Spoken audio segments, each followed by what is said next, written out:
તમે વિચાર કરો, 900 કરોડ રૂપિયાનો ચારો ખાઈ ગયા હતા લાલુ યાદવ જે સમયમાં, અને અદાલતે એને દોષિત ઠેરવા, તમે ને મેં નહીં, અદાલતે પણ, અને જેલમાં જવું પડ્યું. તો પછી આ બધા વાતો શું કરે ખબર છે? રાજીનામું આપો, રાજીનામું આપો. એટલે રાજીનામું તો જખ મારીને દેવું પડે. પેલા પૈસા તો લાવો. 900 કરોડ કટકટ આવી ગયા. ઈ નહીં, ઈ ભલે ખાઈ ગયા, તંતર મજા કરો.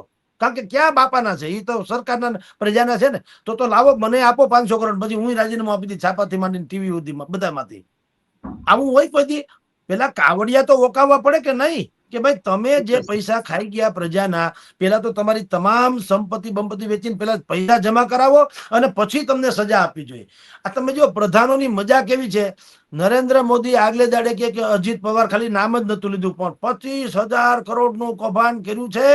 અને હવે એ જેલના સરિયા પાછળ તમને કાલ જોવા મળશે. તો પ્રજા આમ બેઠી હતી તાગીને, કે કાલે આપણે જોવું અજીત પવાર જેલના સરિયા પાછળ હશે. બધા આમ કૃષ્ણ જન્મોત્સવમાં જેમ રાતના 12 વાગે દ્વારકામાં મંદિરમાં આવે ટીવી સામે જો આમ બેઠા હોય ને, કે ક્યારે જન્મોત્સવ, ક્યારે દર્શન કરીએ, એમ એક ચિત્તે આખો દેશ બેઠો હતો કે અજીત પવાર ક્યારે જેલમાં જઈને આપણે જોઈએ. સવારે પડદા ઉઘડ્યા તો શું ઉઘડ્યા ખબર છે? અજીત પવાર કે ભાજપમાં જોડાઈને મેં શપથ લેતા હું ડેપ્યુટી ચીફ મિનિસ્ટર કે મેં સબ કુછ અચ્છા કरूंगा વગેરે. એટલે હાલે બોલો, હવે આનું શું કરી લેવું? એટલે તમે ને તમે કહો છો કે એ પાપી છે, તમે પાછા મુખ્યમંત્રી, ડેપ્યુટી મુખ્યમંત્રી બનાવો છો.